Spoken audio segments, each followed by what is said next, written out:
প্রথমে প্রণাম জানাচ্ছি, শুভেচ্ছা জানাচ্ছি আমাদের আজকে বৃহত্তর স্বস্তিকা পরিবারে। আপনারা দেখতেই পাচ্ছেন আজকে একটি গুণীজনের সংবর্ধনা অনুষ্ঠান।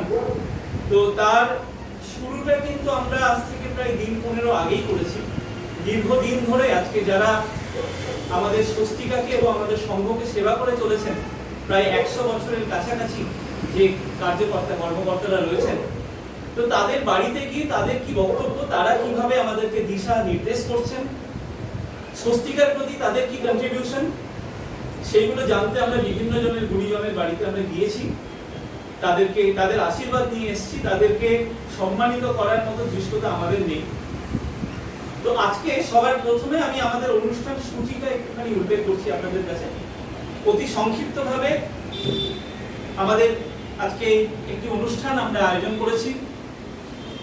সবার প্রথমে আমরা ভারত মাতার সামনে পুষ্প অর্ঘ্য আমরা নিবেদন করব এবং প্রদীপ প্রজ্বলন অনুষ্ঠান আমাদের আছে। তারপরে আমি আমাদের আজকে যারা অতি বিশিষ্ট ব্যক্তিত্ব রয়েছেন তাদের সবার বক্তব্য শোনার সৌভাগ্য হয়তো আমাদের হবে না। আমাদের মধ্যে বক্তব্য রাখবেন শ্রী অদ্বৈতচরণ দত্ত মহাশয়, শ্রী তথাগত রায় মহাশয় রয়েছেন, জয়ন্তবাবু রয়েছেন, আর স্বস্তিকা ডিজিটালের পক্ষ থেকে অনামিকা ম্যাডাম, উনি অবশ্য এখন স্বস্তিকাতেও দায়িত্বের সাথে যুক্ত রয়েছেন।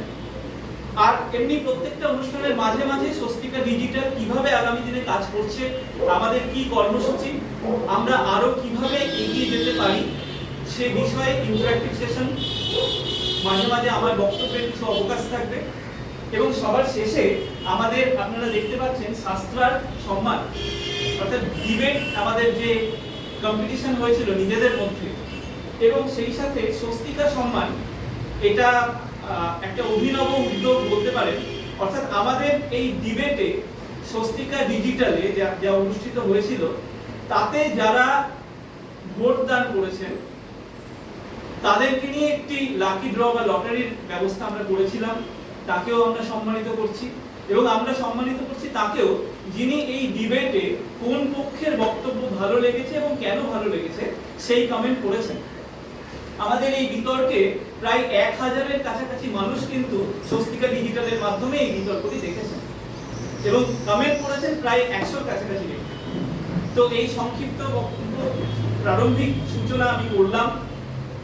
পরবর্তীকালে আসছি আমাদের প্রদীপ প্রজ্বলনের জন্য, ওনাদেরকে একটু পরিচিত করি, আপনি ওনাদেরকে দেখবেন।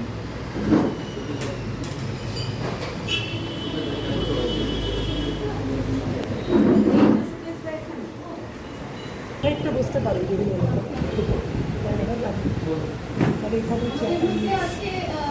আমার পোর্শনটা রেকর্ড করেছেন।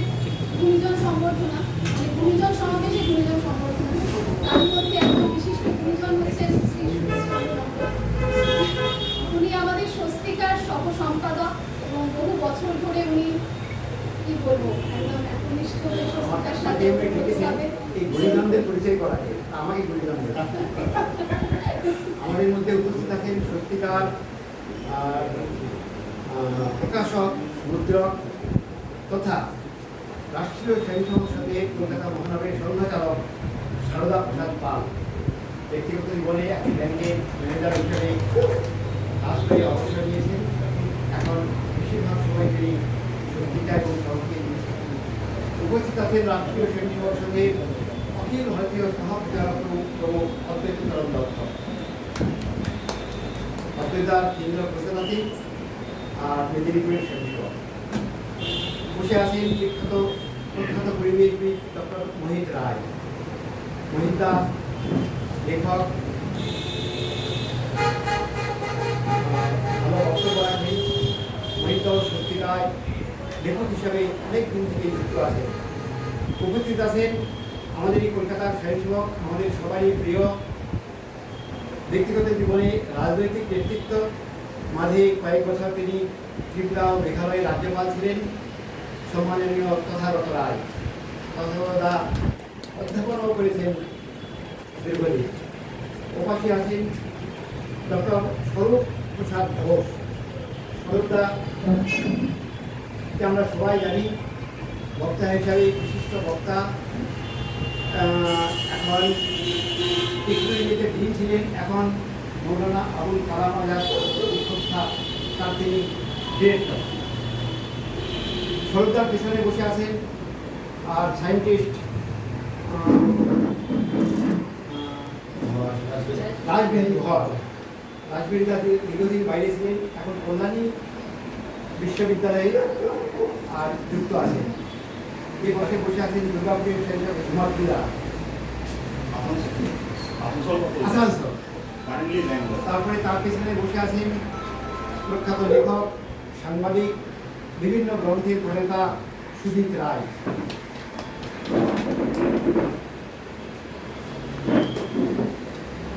এখানে আর বসে আছেন কলকাতা পূর্ব বিভাগের রাষ্ট্রীয় স্বেচ্ছাসেবক বৌদ্ধিক প্রমুখ দিব্যজ্যোতি চৌধুরী।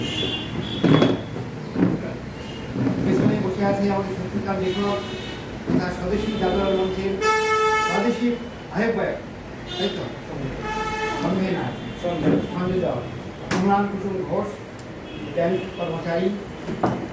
এখানে বসে আছেন আমাদের সত্যিকার লেখক দিদি সুতপা ভর। তারপরে আমাদের সত্যিকার প্রচার এবং প্রসার বিভাগের সঙ্গে প্রচারক জয়রাম মণ্ডল। আমাদের সত্যিকার অনেক দিনের দীর্ঘদিনের সত্যিকার পত্রিকার যে প্রচ্ছদ ইত্যাদি সব দেখছেন, যিনি করছেন অজিত ভকত, অজিতদা পিছনে আছেন। আমাদের দীর্ঘদিন ধরে কম্পোজ করছেন শিশুদা আছেন। আর বাকিরা একটু নিজে নিজে করতে দিলে ভালো হয়, করতে হয়। সাথে আছে এবং মাস্টার সাথে বলছে আমাদের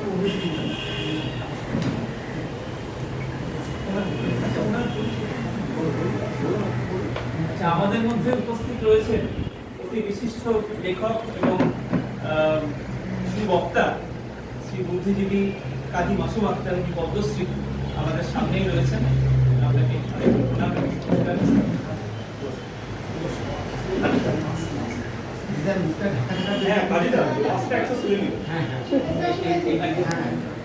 আপনি অভিজিৎ বলছে হ্যাঁ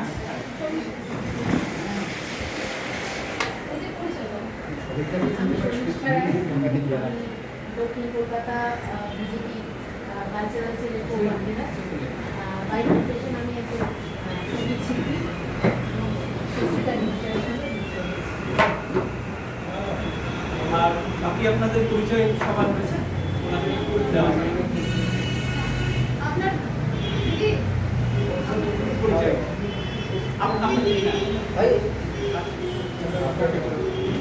আপনাকে বলছিলাম, আপনি আপনাদের পরিচয়টা। আমি বঙ্কুশী চৌধুরী বেলগড়িয়া থেকে আসছি।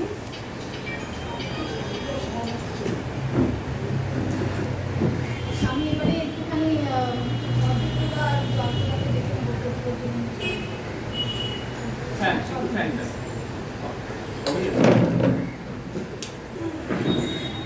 পেছন পেছন পেছন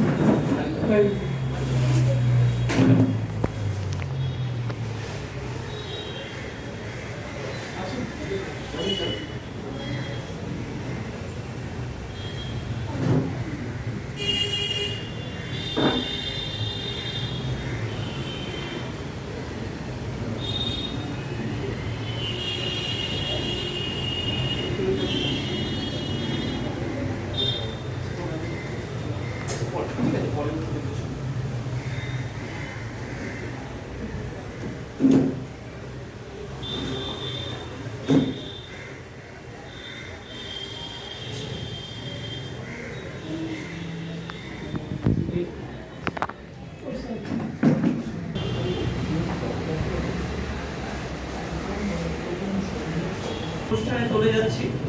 আমাদের মধ্যে আজকে জাতীয়তাবাদী সঙ্গীত পরিবেশন করবেন শ্রী শর্মিষ্ঠা ডাক।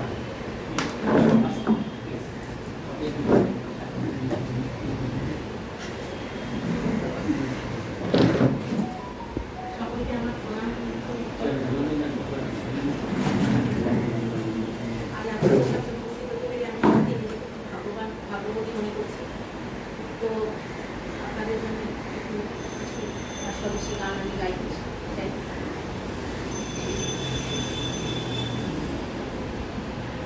মা গো ভাবনা কেন আমরা তোমার শান্তি প্রিয় শান্ত ছেলে তবু শত্রু এলেও অস্ত্র হাতে ধরতে জানি তোমার ভয় নেই মা আমরা প্রতিবাদ করতে জানি মা গো ভাবনা কেন আমরা তোমার শান্তি প্রিয় শান্ত ছেলে তবু শত্রু এলেও অস্ত্র হাতে ধরতে জানি তোমার ভয় নেই মা আমরা প্রতিবাদ করতে জানি মা গো ভাবনা কেন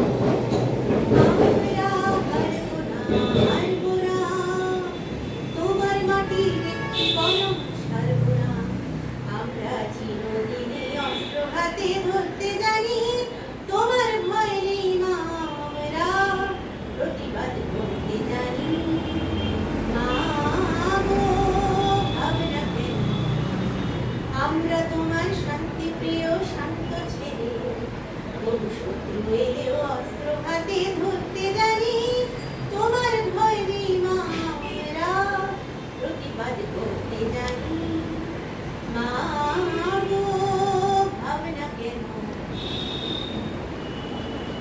আমরা পরাজয় মানব না তোমার মাটির একটি কলম ছাড়ব না আমরা চিরদিনই শস্ত্র হাতে ধরতে জানি তোমার ভয় নেই মা আমরা প্রতিবাদ করতে জানি মা গো ভাবনা কেন আমরা তোমার শান্তি প্রিয় শান্ত ছেলে তবু শত্রু এলেও অস্ত্র হাতে ধরতে জানি তোমার ভয় নেই মা আমরা প্রতিবাদ করতে জানি মা গো ভাবনা কেন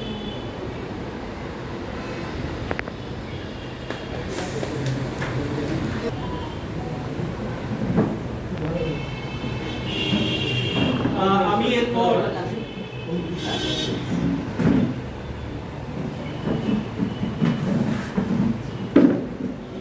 আজকে এত গুণীজনের মাঝে একটা ক্ষেত্রে অন্তত অব্যাহতি পেয়েছি। সঞ্চালনা করার দায়িত্ব পাওয়ার জন্য আমাকে অন্তত গুণীজন হিসেবে আর পরিচিত করানোর কোনো প্রয়োজন হয়নি। আমি আপনাদেরই পরিবারের একজন। আমাদের স্বস্তিকা ডিজিটাল এবং স্বস্তিকা পরিবার আজকে আমাদের পরিচয় দানের ক্ষেত্রে আপনারা অনেক ক্ষেত্রে দেখছেন যে মিডিয়া ইনচার্জ বা মিডিয়া ডিরেক্টর এরকম একটি শব্দ অনামিকা ম্যাডাম এবং আমার নামের সাথে প্রয়োগ হচ্ছে। একদম স্পষ্টভাবে বলতে চাই, স্বস্তিকা ডিজিটাল স্বস্তিকা বৃহত্তর স্বস্তিকা পরিবারের অবিচ্ছেদ্য অঙ্গ এবং তাতে বর্তমানে সম্পাদক একজনই রয়েছেন, শ্রী তিলক রঞ্জন বেরা মহাশয়, উনি আমাদের সম্পাদক। আমরা মিডিয়ার দায়িত্বে রয়েছি স্বস্তিকা পরিবারের পক্ষ থেকে। তবে আজকাল ভীষণ একটা প্রবণতা দেখা দিচ্ছে, ডাক্তার মেকি ফলস, আইএএস অফিসার ফলস, এবং একটি নির্দিষ্ট রাজনৈতিক দলের আমরা এখানে এক ছত্রাধিপত্য প্রাধান্য দেখছিলাম। বর্তমানে দেখা যাচ্ছে এটা দলমত নির্বিশেষে সুপ্রিম কোর্টের লয়ারও ফলস। তো ফলে সমস্যাটা এই জায়গাটাই যে আমাদেরকে স্বস্তিকাকে আঘাত করার জন্য, কারণ আমরা এমন একটি রাজ্যে বসবাস করি যে রাজ্যে স্বয়ং রাজ্যপাল পর্যন্ত সুরক্ষিত নয়, জেপি নাড্ডাজি সুরক্ষিত নয়। তো ফলে আমাদের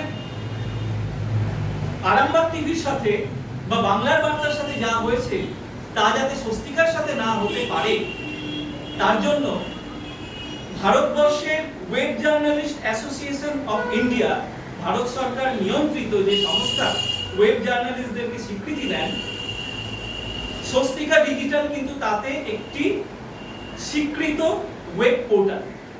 আপনারা নিশ্চিন্ত থাকতে পারেন। এবং সেখানে ওয়েব জার্নালিস্টদের মধ্যে আমাদের যে কমিটি সাবমিট করা হয়েছে, সেখানে জার্নালিজমের ভাষায় চিফ এডিটর হিসেবে আমার নাম চন্দ্রচূড় গোস্বামী, এবং এডিটর হিসেবে শ্রীমতী অনামিকা দের নাম রয়েছে।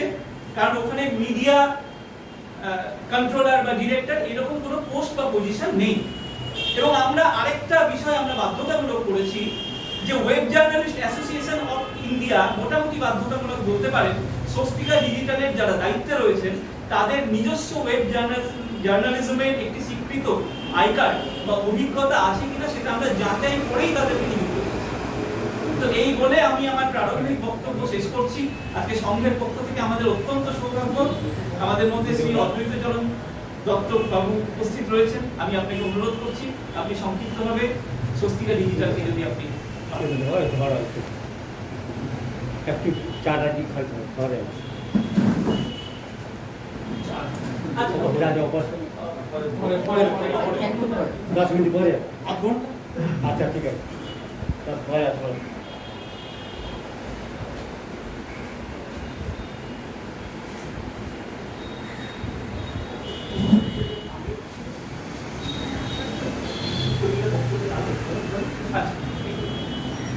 আমরা সবাই মিলে আমাদের আজকে তো অতি বিশিষ্ট বক্তা সবাই রয়েছেন যারা বক্তব্য রাখছেন তাদেরকে একটু আমরা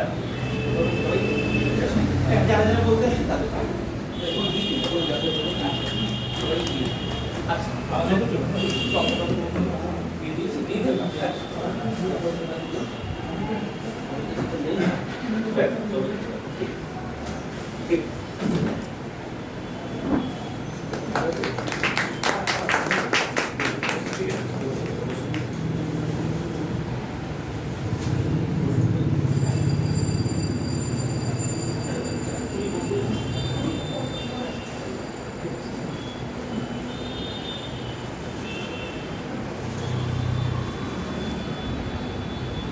আজকের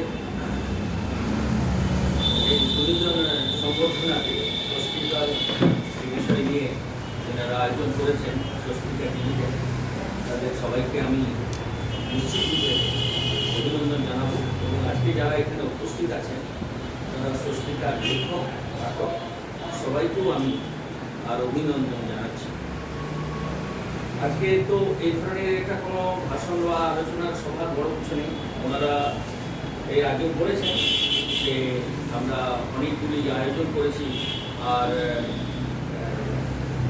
যেগুলো আর বিভিন্ন বিষয় নিয়ে বিভিন্ন বক্তা তারা রাখছে। তো আমি তাদেরকেও সাধুবাদ জানাচ্ছি এই ধরনের আয়োজন করা। আমাদের কাছে এটা ডিবেট নয়, আমরা আমাদের যে বিষয় সেটাকে প্রতিস্থাপিত করতে চাই। এখানে ভারত মাতার ছবি লাগানো হয়েছে। ভারত মাতার যে 4টে হাত রবীন্দ্রনাথ ঠাকুর তিনি এটা তৈরি করেছেন, এটা কোনো ডিবেট হয় না। আজকে ভারত মাতার এরকম একটা চিত্র তৈরি করা হয়েছে, এটা উনি নিজে তৈরি করেছেন, তারপর কল্পনা করে ভারত মাতার এই ধরনের রূপ দেওয়া হয়েছে। আমরা আমাদের দেশকে মা বলি, ভক্তি করি, পূজা করি, এটাই আমাদের ভাবনা। সেজন্য আমাদের কাছে কোনো না কোনো বিষয় নিয়ে আমরা হিন্দুত্ব নিয়ে ডিবেট করি, এটা একটুখানি আমাদের কোথাও একটু চিন্তা করতে হবে। আমরা আমাদের জিনিসকে প্রতিস্থাপিত করতে চাই, সত্যিকে তুলে ধরতে চাই, এটা হলো স্বস্তিকা। আর স্বস্তিকা বিষয় হচ্ছে এরকমই একটা পত্রিকা, জাতীয়তাবাদী পত্রিকা, যার জন্ম জন্মাষ্টমীতে হয়েছে। কৃষ্ণের জন্মদিন জন্মাষ্টমী। আজ থেকে 75 বছর আগে যে স্বস্তিকা আমাদের সামনে এসছে, সেটা আমাদের এই পশ্চিমবঙ্গের কাছে একটা বড় উদাহরণ হিসাবে এই স্বস্তিকা আজকে আর প্রতিস্থাপিত হচ্ছে। এটাকে ডিজিটাল, আজকে ডিজিটাল ইন্ডিয়া, নিশ্চিতরূপে ডিজিটাল চিন্তা ভাবনা আমাদের কাছে সবার কাছে আছে। দু একটি কথা স্বস্তিকার সঙ্গে বলবো। স্বস্তিকা এরকম একটা কোনো পত্রিকা নয় যার সঙ্গে আমরা আলোচনা করবো ওই পত্রিকা এই পত্রিকার মতো নয়। স্বস্তিকা একটা আলাদা, স্বতন্ত্র। স্বস্তিকা পড়ে কে? আপনি স্বস্তিকা পড়েন, আপনি তো কংগ্রেসই করেন, বলে আরে স্বস্তিকা পড়লেই আমি অনেক অনেক নতুন তথ্য পেতে পারি, তার বিরুদ্ধে আমি কমিউনিস্টদের বিরুদ্ধে বলবো। বিখ্যাত কমিউনিস্ট নেতা স্বস্তিকা পড়ছেন কেন? কংগ্রেসের বিরুদ্ধে কি আছে? এটা কংগ্রেস কমিউনিস্টের বিরুদ্ধে নয়, মুসলমান খ্রিস্টানের বিরুদ্ধে নয়, ভারতবর্ষে সত্যকে প্রতিষ্ঠা করার স্বস্তিকা। আমাদের প্রত্যেকটা মনে রাখতে হবে। আমি গেলাম দেখা করতে কানু সান্যালের সঙ্গে, বিখ্যাত কমিউনিস্ট নেতা, যারা চারু মজুমদার জঙ্গল সরকারের সঙ্গে নকশাল বাড়িতে কাজ করেছে।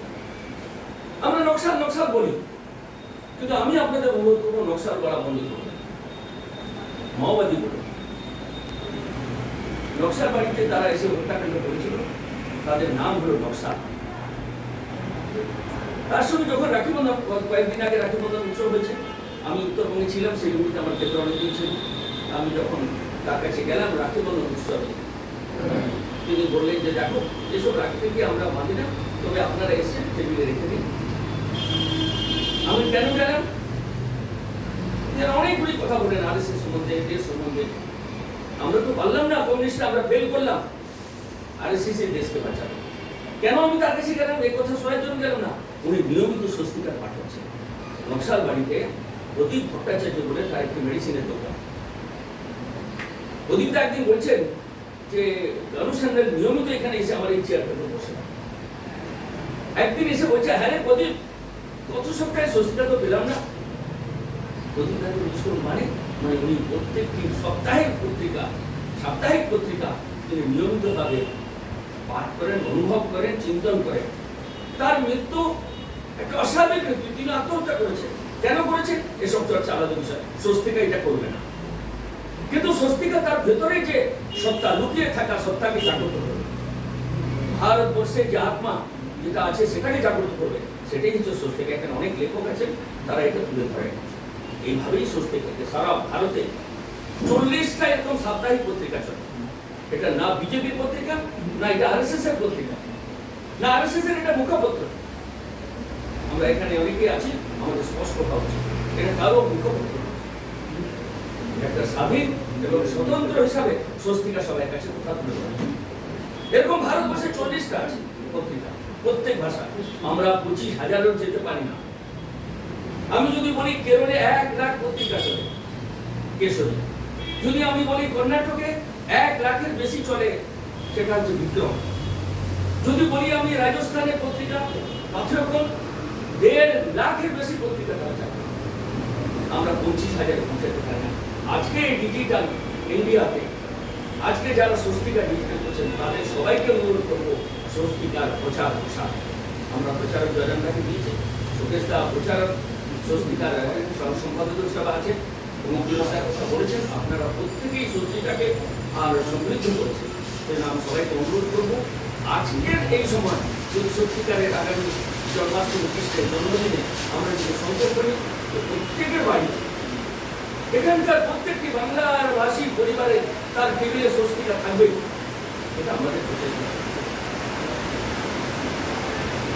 এইরকম একটা সমাজের এখানে নারী সমাজের কথা যারা এখানে তুলে ধরেন, এখানে শুধুভাবে নিয়মিত পরিশ্রম করে বিনিময়ে কিছু চায় না, পয়সা চায় না। কথাটা কত লেখা পাঠিয়েছে, শুধু তাকে বলবেন কথাটা এবারে লেখাটা পাঠালাম, কত টাকা পাঠাবেন, এটা কোনোদিন বলেন না, চান না। বরং লেখাটা কি করে পৌঁছাতে পারে নিজের ট্যাক্সি করে এসে দিয়ে যাবে, এটা হলো স্বস্তিকা। আমরা সেই মনে করবো, আমাদের ছবি নয়, আমাদের নাম নয়। যদি সত্যিকারের দেশকে আমরা সমৃদ্ধ করতে চাই, আর যদি বাংলাকে যদি আমরা সমৃদ্ধ করতে চাই, বাংলার পরিস্থিতি বদল চাই, তাহলে তার বিনিময়ে আমাদের পরিশ্রম, আমাদের বুদ্ধি, আমাদের শক্তি, পরাক্রম সবকে লাগাবো, বাংলার ঘুরে দাঁড়াবো, ঘুরে দাঁড় করতেই হবে। যে প্রাচীন বাংলা, যে পশ্চিমবঙ্গের সারা দুনিয়াতে যে বিষয় আমরা তুলে ধরেছি, কদিন আগে একটা লেখা আমাদের আরএসএস এর সরকার দত্তাত্রেয় ঘোষালে লিখেছেন।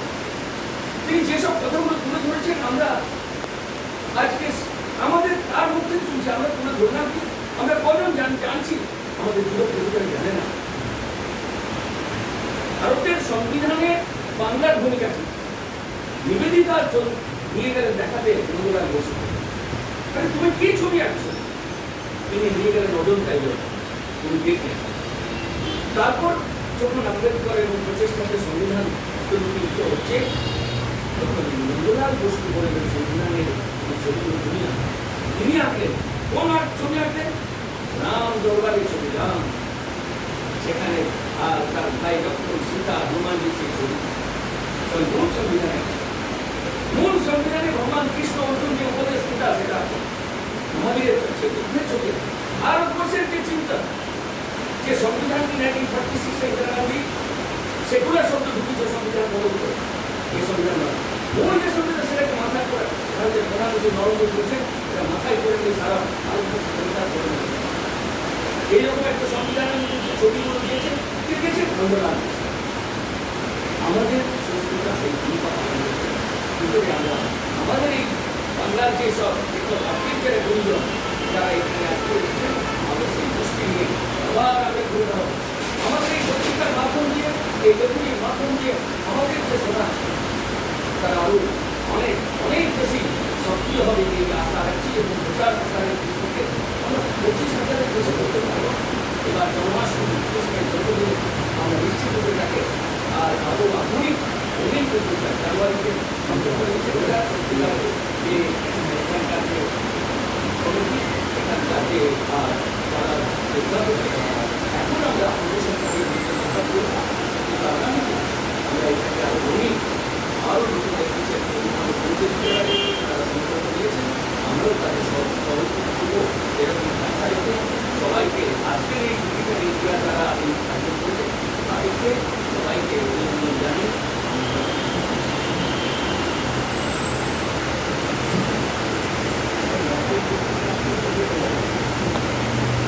তো আমরা এরপর আমাদের পরবর্তী বক্তা স্বস্তিকার প্রকাশক শ্রী জয়ন্তবাবুর কাছে যাব।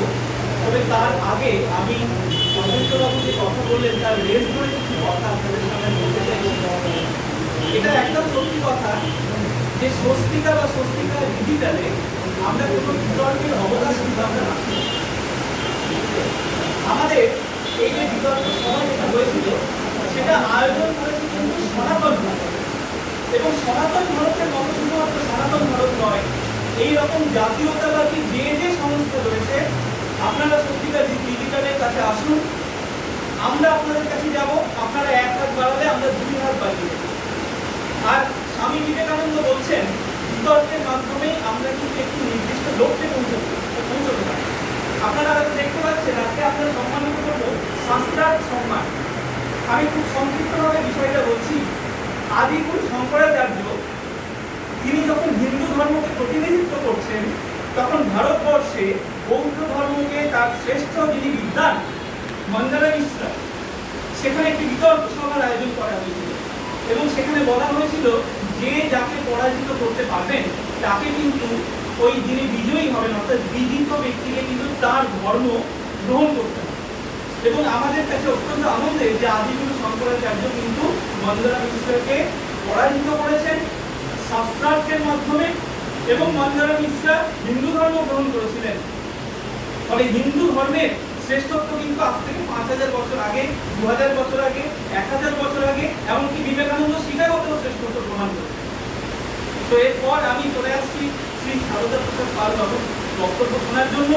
এবং তার আগে আবার বলছি যে আগামী দিনে আপনাদের যে কোনো সংস্থা, আজকে তো সংস্কার ভারতীর স্টেট প্রেসিডেন্ট আমাদের মধ্যে রয়েছেন, শুধুমাত্র আমাদের সনাতন ভারত তার যিনি মুখ্য উপদেষ্টা ঘটনাচক্রে, আমি তার পরিবারের সদস্য আপনাদের মাননীয় সুনীল দাস শ্রী গোস্বামী, তাকে আজকে মিস করছি। আমাদের পরিবারে একটি দুর্ঘটনার জন্য উনি থাকতে পারেননি। তো যে কোনো সংস্থা আপনারা আসুন, আমরা আপনাদের সাথে রয়েছি। যে কোনো সংস্কৃতি, যুক্ত সংস্কৃতির সাথে, সনাতনী সংস্কৃতির সাথে স্বস্তিকা ডিজিটাল কিন্তু পাশে হাতে হাত রেখে চলছে। আমাদের মধ্যে বক্তব্য প্রকাশ পেশ করবেন শ্রী সারদা প্রসাদ পাল। জয়ন্তবাবু ওনাকে অনুরোধ করবো, অনামিকা ম্যাডাম আপনি একটু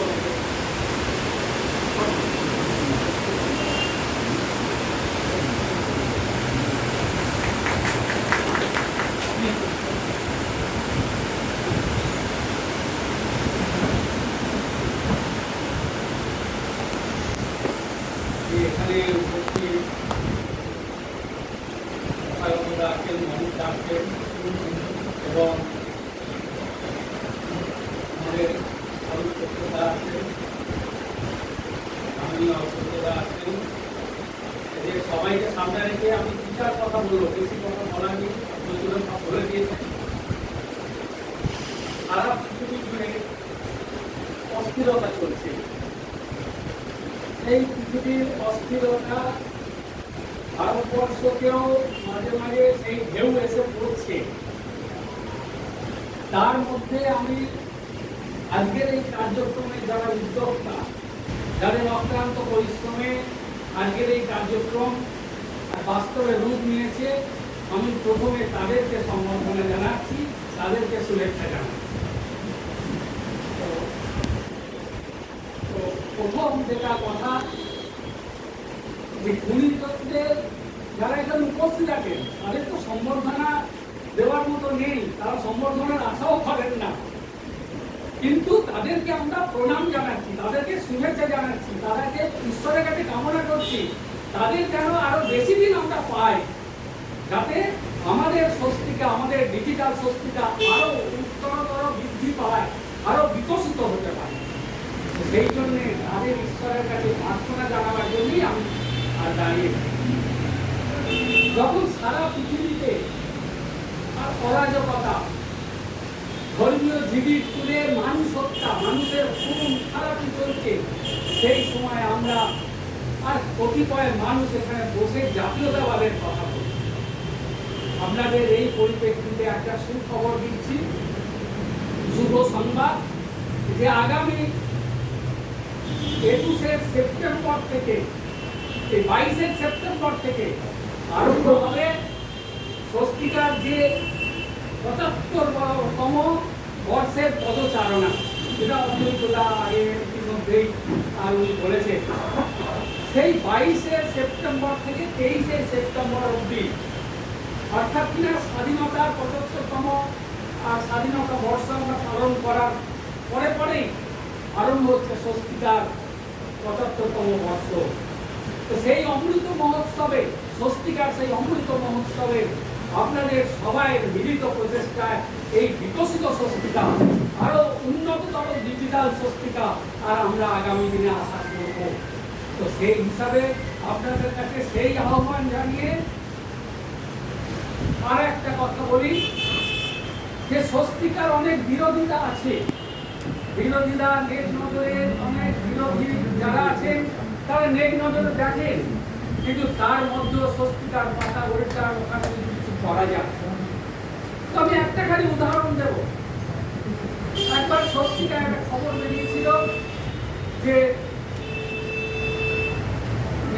আমাদের শিয়ালদা থেকে একটা কর্পোরেশনের যে ময়লার গাড়ি, জঞ্জাল নিয়ে যাওয়ার যে গাড়ি, সেই গাড়ি ব্যবহার করা হচ্ছে আর অফিস টাইমে আর তাদেরকে আর তাদের বাড়ির এলাকায় পৌঁছে দেওয়ার জন্য ব্যবহার করা হচ্ছে।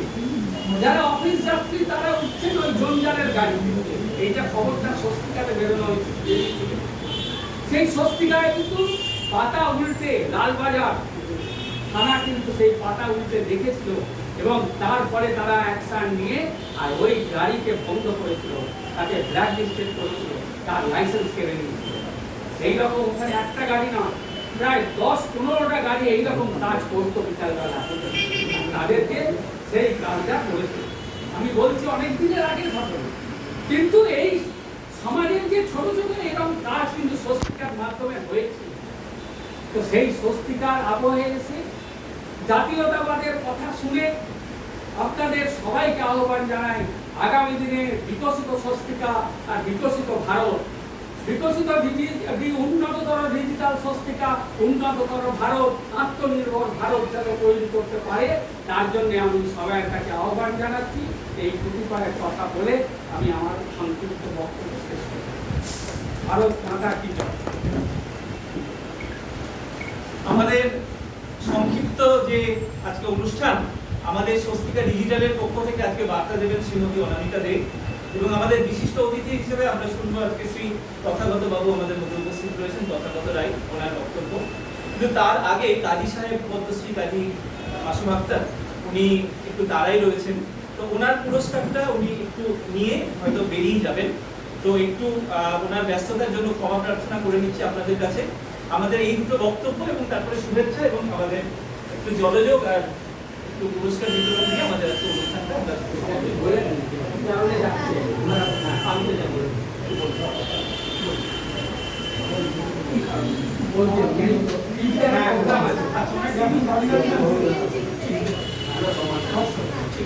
আমাদের কাদিকার সিএনটিভিতে একটা ইন্টারভিউ আছে, তো সেই জন্য ওনাকে চলে যেতে হবে। তো আমরা ওনার পুরস্কারটা দিয়ে দেবো। উনি রাস্তার আমাদের সম্মানের যে দ্বিতীয় দলে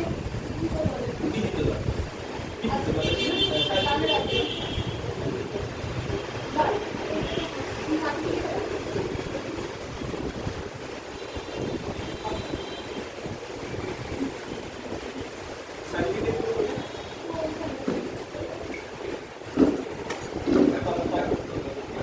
হ্যাঁ আপনি একটু কথা বলুন। আমি কথাবার্তাকে একটুখানি বলবো আস্তে।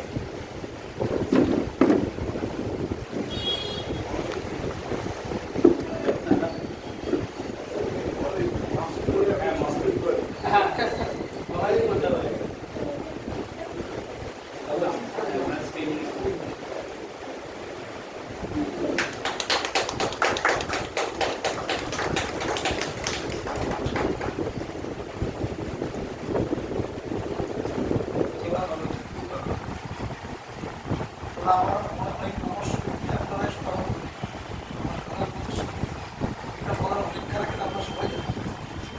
আমি শুধু একটা লাইন বলে যাবো, আসলে আমার খুব খারাপ লাগছে, ক্ষমা চাইছি আপনাদের কাছে।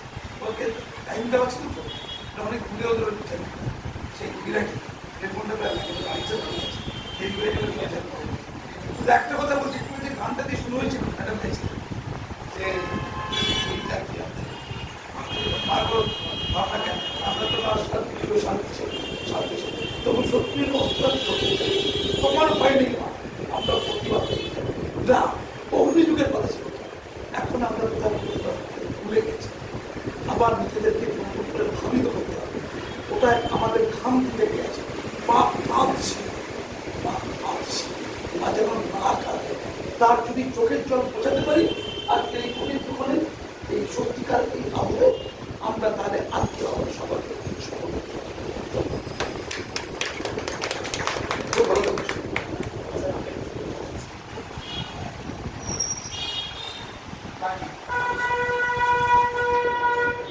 এরপর স্বস্তিকা ডিজিটালের পক্ষ থেকে বক্তব্য রাখার জন্য সংক্ষিপ্ত বক্তব্য আমি অনামিকা দে মহাশয়কে অনুরোধ করব। তবে কাজী সাহেব যেমন বলে গেলেন যে চলার পথের প্রেরণা ওনার আজকে যারা উপস্থিত রয়েছেন, অদ্বৈত বাবু, কথাগত বাবু আর যারা উপস্থিত রয়েছেন, বাকি প্রত্যেকের নাম আমার হৃদয়ে। তো এনারা শুধুমাত্র ওনার নয়, স্বস্তিকা ডিজিটালেরও চলার পথের প্রেরণা। আজকে অনেক সময় আমরা আনন্দের সাথে জানাই যে আমাদের মেন্টর কার। আমাদের মেন্টর, আমাদের মধ্যে উপস্থিত রয়েছেন শ্রী সারদা প্রসাদ পাল, জয়ন্তবাবু। আমাদের মেন্টর শ্রী ডক্টর বিজয় আব্দ, আমাদের মেন্টর শ্রী সুকেশ মন্ডল, এবং আমাদের মেন্টর হিসেবে আমি এখানে উল্লেখ করছি আনন্দের সাথে সংঘের যা নির্দেশ, অর্থাৎ ব্যক্তি পরিচিতি নয়, রাষ্ট্রবাদ, রাষ্ট্রনীতি এবং জাতীয়তাবাদ, রাষ্ট্রহিত সর্বোপরি। তো আমরা সেই পথেই চলার চেষ্টা করছি এবং প্রতিনিয়ত আমরা যে মানুষদের কাছ থেকে তাদের পরামর্শ, তাদের আশীর্বাদ গ্রহণ করছি, তাদের মধ্যে আজকে পেয়েছি, আমি ব্যক্তিগতভাবে আমরা গিয়েছিলাম, শ্রী অদ্বৈত চরণ দত্ত মহাশয় রয়েছেন, শ্রী প্রশান্ত ভাটজি রয়েছেন, আমাদের শ্রী জলধর মাহাতো রয়েছেন, ক্ষেত্র শ্রী রমাপদ পাল মহাশয়, উনিও ব্যক্তিগতভাবে আগের দিন আমাদের অত্যন্ত উৎসাহিত করেছেন, এবং শ্রী আপনাদের সুনীল দা, আমার তো দাদু, তো আমি ওনার ভাগনার ছেলে, শ্রী সুনীল পদ গোস্বামী মহাশয়, উনি আমাদের উৎসাহিত করেছেন, করছেন। এনারাই আমাদের মেন্টর। এনাদের আশীর্বাদ নিয়ে আগামী দিনে আমরা নিশ্চয়ই সনাতনী জাতীয়তাবাদের পথে এগিয়ে যাব এবং ভারত মা কোনোদিন কাঁদেনি, কাঁদবে না। অন্তত আমাদের রক্ত যতদিন রয়েছে, আমাদের প্রত্যেকটা রক্তবিন্দু দিয়ে আমরা আমাদের ভারত মায়ের সনাতনী হিন্দু সংস্কৃতির অস্মিতাকে রক্ষা করব। প্রণাম। শ্রী অনামিকা দে, স্বস্তিকা।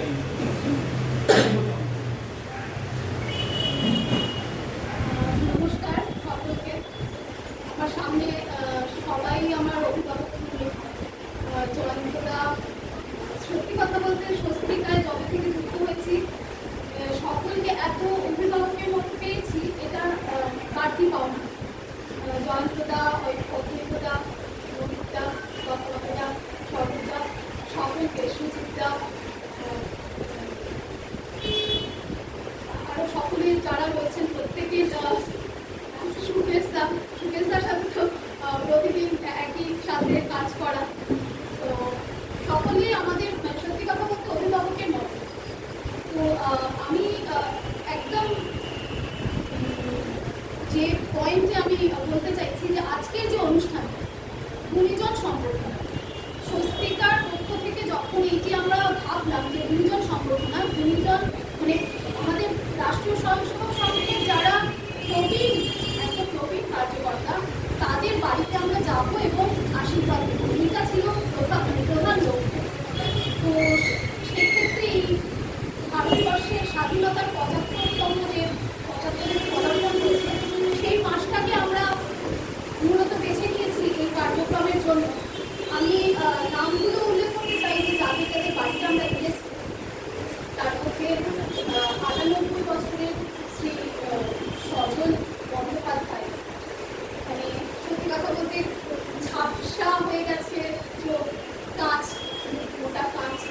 তার ওপাশে আমরা যখন দাঁড়িয়ে রয়েছি, উনি কিন্তু আমাদেরকে তো চেনেন না, কিন্তু যখন গিয়ে বললাম যে স্বস্তিকার পক্ষ থেকে আসছি, তখনই কিন্তু মানে অদ্ভুত যে ওই নামটিই যথেষ্ট যে স্বস্তিকার পক্ষ থেকে এসছি সজলদা। তখন ফোনে বলেছি, তখনও হয়তো অতটা ওনারা মানে উনি বুঝতে পারেননি, যথেষ্ট বয়স হয়ে গেছে এবং সেই কথা বলতে উনি এখন ক্যান্সারের রোগী, কিন্তু উনি নিজে জানেন না সেটা, বাড়ির লোক বলবেন সবাই। ওনার কাছে যখন গেলাম, অদ্ভুতভাবে আপনাদের সাথে একটু শেয়ার করছি আমি, উনি মানে সমস্ত কিছু ভুলে গিয়ে মনে হচ্ছে ওনার মানে বার্ধক্য উনি ভুলে গেছেন। ঘর থেকে একদম নিজেই হেঁটে এলেন, সামনে বসে, মানে আমাদেরকে বলতেও হলো না, কোনো প্রশ্ন করতে হলো না, উনি গড় গড় করে একদম ওনার মানে উনি 18 বছর বয়সে প্রথম শাখায় গেছেন। 1924-এ ওনার জন্ম, উনি 18 বছরের শাখায় গেছেন, ভাইদের সাথে হাতে হাত মিলিয়ে উনি শাখায় গেছেন এবং তারপরে ওনার যে জীবনকাল শাখার মানে রাষ্ট্রীয় স্বয়ংসেবক সংঘের সাথে ওনার যে স্মৃতি, পরপর ওনার জীবনের যে উজ্জ্বলতা, সেটি যখন উনি বলছিলেন, তারপর স্বাধীনতা সংগ্রাম, তার স্বাধীনতা পাওয়া এবং এখনের স্বাধীনতাটা ওনার চোখে কিরকম, সবটা আমরা ক্যামেরা বন্দি করে নিয়ে এসেছি ডিজিটালে। আমাদের উদ্দেশ্য সত্যি কথা বলতে আগামী প্রজন্ম যেন এই যে মানুষগুলো যাদের সান্নিধ্য পাওয়ার প্রচেষ্টা আমরা করছি আজকে প্রজন্ম, আমাদের আগামী প্রজন্ম যেন এর সান্নিধ্য পায়, তারই প্রচেষ্টা হয়েছে শুধুমাত্র স্বস্তিকা ডিজিটাল। এই যে ক্যামেরা বন্দি ভিডিওটি আমরা তখন আমাদের ইউটিউবে ছাড়বো, আশা করি পরবর্তী প্রজন্মরা সেটি দেখবে এবং অনুপ্রাণিত হবে। রাষ্ট্রীয় স্বয়ংসেবক সংঘ এই সংগঠন ঠিক কী সেইটি বোঝানোর জন্যই এই উদ্যোগ। আর তারপরে জ্যোতির্ময় চক্রবর্তীর বাড়ি গিয়েছি আমরা, সেখানে গিয়েও আরেক অভিজ্ঞতা। উনি বলছেন, পাশের ঘরটি দেখে বলছেন যে এখানে গুরুজি আসতেন যখন এখানে থাকতেন। তো সত্যি কথা বলতে এগুলো আমাদের কাছে স্বপ্নের মতো, মানে গুরুজি আমরা তো আমাদের কাছে পরম পূজনীয় তারা, তাদের কথা মানে উনি এত সাবলীলভাবে বলছেন। এবং জ্যোতির্ময় দার শরীর খুব খারাপ,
www.swastikadigital.in এই ওয়েবসাইটের কাজটা আমাদের চলছে, আমাদের কনস্ট্রাকশন আছে। এই ওয়েবসাইটে আমরা যেটা করছি, স্বস্তিকা ম্যাগাজিনটার আমরা একটা গেটওয়ে পেমেন্ট বন্দোবস্ত করছি। যেটা লেটেস্ট যে স্বস্তিকাটা, সেইটা আমরা মিনিমাম একটা মূল্য ধার্য করে গেটওয়ে পেমেন্টের মাধ্যমে, ধরুন সেটি 7 টাকা, 8 টাকা, 10 টাকা, যেটা আমাদের অভিভাবকরা যেটা ঠিক করবে আর কি, আমরা সেই রকম মতো আমরা একটি মিনিমাম মূল্য ধার্য করে গেটওয়ে পেমেন্টের ব্যবস্থা করব। সাথে রাখবো 6 মাস পুরোনো যে স্বস্তিকাগুলো, সেই স্বস্তিকাগুলো কিন্তু মানুষ চাইলে ডাউনলোড করতে পারবে বিনামূল্যে। এই ব্যবস্থা আমরা করতে চলেছি। এবার যেটা ধরুন আমাদের অদ্বৈতদাও বললেন এবং জয়ন্তদাও বললেন যে স্বস্তিকা ডিজিটালের মাধ্যমে স্বস্তিকার উত্তরোত্তর বৃদ্ধি একমাত্র তখনই হতে পারে এই আমাদের যে মতাদর্শ, এই আদর্শটাকে আমরা পশ্চিমবঙ্গ তথা ভারতবর্ষ তথা পৃথিবীব্যাপী আমাদের বাঙালি হিন্দুদের সম্পূর্ণ সক্রিয়তা এবং আদর্শটাকে আমরা ছড়িয়ে দিতে পারি। যতক্ষণ না ছড়াতে পারছি ততক্ষণ সত্যি কথা শুধু মুখেই আমাদের দেওয়া। তো সেটার জন্যই পৃথিবীর যে কোনো প্রান্ত থেকে গেটওয়ে পেমেন্টের মাধ্যমে কিন্তু স্বস্তিকাকে মানুষ পেতে পারবে। এইটা আমাদেরকে একটুখানি মাথায় রেখে আমাদের আগামী দিনে স্বস্তিকা যে ওয়েবসাইট সেটাকে চালাতে হবে। আরেকটি কথা আমি এখানে প্রত্যেককে বলবো, আমার গুরুজনদেরকেও বলবো এবং সাথে আমার সকল সহযোগীদের বলবো, যে ইউটিউব চ্যানেলটি স্বস্তিকা ডিজিটাল করেছে, ইউটিউব চ্যানেলটিকে ছড়ানোর দায়িত্ব যেরকম ডিজিটালের যে আমরা যারা কোর্টিংয়ে কাজ করছি তাদের যেরকম দায়িত্ব, আমার মনে হয় এখানে উপস্থিত এবং পুরো পৃথিবীতে যেখানে যত বাঙালি হিন্দু আছে প্রত্যেকের একটি কর্তব্য এই ডিজিটাল মিডিয়ার যে ইউটিউব চ্যানেলের লিঙ্কটাকে ছড়িয়ে দেয়। কিছুই না, আপনারা প্রত্যেকে নিজেদের সার্কুলে যারা আপনাদের বন্ধু বান্ধব, নিজেদের যে সার্কুলেশন যারা রয়েছে হোয়াটসঅ্যাপে, সেখানে যদি এখানে কিছু সময় এখানে শুধু বেল আইকনটাকে প্রেস করলেই কিন্তু সাবস্ক্রিপশন হয়ে যায়। এখানে কোনো দিতে হয় না। সাবস্ক্রিপশন করলে তাহলে অটোমেটিক্যালি এই ইউটিউব চ্যানেলে যখনই আমাদের কোনো ভিডিও আপলোড হবে তখন অটোমেটিক্যালি সেই নোটিফিকেশনটা আপনি মোবাইলে দেখতে পাবেন। তো এইটা আমাদের স্বস্তিকা ডিজিটালের পক্ষ থেকে আমি অনুরোধ করুন, আবদার করবো প্রত্যেককে করবো। আর আগামী দিনে আমাদের আরও কিছু কর্মসূচি আছে, যেরকম আমরা আগামী শারদীয়া এসে গেল আমাদের শারদীয়া পূজা। শারদীয়াতে আমাদের ইচ্ছে আছে কলকাতার মধ্যে, কলকাতার যে বিশিষ্ট পুজোগুলো হয়, সাবেকি পুজো নয়, সাবেকি পুজোগুলোর মধ্যে আমরা ভিজিট করে আমরা স্বস্তিকা ডিজিটালের পক্ষ থেকে তাদেরকে সম্মানিত করব। আর আরেকটি হচ্ছে ধরুন যারা ওখানে যাবে, যে দর্শক যারা যাবে, তারা যদি ফটোগ্রাফ করে তারা সেই ফটোগ্রাফ আমাদের পাঠাতে পারেন। হ্যাঁ, বেস্ট ফটোগ্রাফারের আমরা তাকেও সম্মানিত করব। এটা সত্যি কথা বলতে এই যে উদ্যোগগুলো আমরা নিচ্ছি, ছোট ছোট উদ্যোগ, এগুলো শুধুমাত্র কিন্তু মানুষের কাছে পৌঁছানো, মানুষের বাড়িতে বাড়িতে যেরকম অযোধ্যা বললেন যে একদম প্রত্যেকটা ঘরে পৌঁছাতে হবে, এই প্রত্যেকটা ঘরে পৌঁছানোর এক একটি সেতু, এই সেতুগুলোর মাধ্যমে আমরা প্রত্যেকটা ঘরে আগামী দিনে খুব তাড়াতাড়ি, আমার দৃঢ় বিশ্বাস, খুব তাড়াতাড়ি স্বস্তিকা ডিজিটালের হাত করে ঘরে ঘরে পৌঁছে যাবে। আর বাকি আরও বেশ কিছু পয়েন্ট আছে, আমি সংযুক্ত করবো, সেগুলো অনেকগুলো কথা করবে। আগামী দিনে আপনারা প্রত্যেকে সাথে থাকুন, সঙ্গে থাকুন, ডিজিটালটাকে আমরা যেন একদম আকাশ ছুঁতে পারি, সেই স্বপ্ন আমরা দেখছি। আপনাদের শুধু সহযোগিতা চাই। নমস্কার। স্বস্তিকা ডিজিটালে ওই প্রতিনিধিত্ব করছিলেন শ্রীমতী অনামিকা দে, তাকে ধন্যবাদ জানাচ্ছি এবং আপনার কাছে আমি একটু ক্ষমা চেয়ে নিচ্ছি, কিছু তথ্য আমি সংযোজন করতে যাচ্ছি।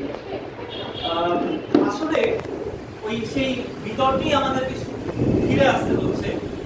স্বস্তিকা ডিজিটাল আগামী দিনে পেমেন্ট গেটওয়ের যে মাধ্যম করতে চলেছে সে বিষয়ে কিন্তু দ্বিমত রয়েছে বেশ কিছু ক্ষেত্রে। অনেকে বলছেন অন্যান্য ম্যাগাজিন বা অন্যান্য পত্রিকা তারা যেমন আজকে আধুনিকতার মিশেল বা ছোঁয়া আমরা দেখতে পাচ্ছি, যারা শুধু ভারতবর্ষের বাইরে রয়েছেন তারা কিভাবে আমাদের স্বস্তিকাকে যদি অর্থদান করতে চান তারা কিভাবে করবে, সেই পদ্ধতি আমরা আনতে চলেছি।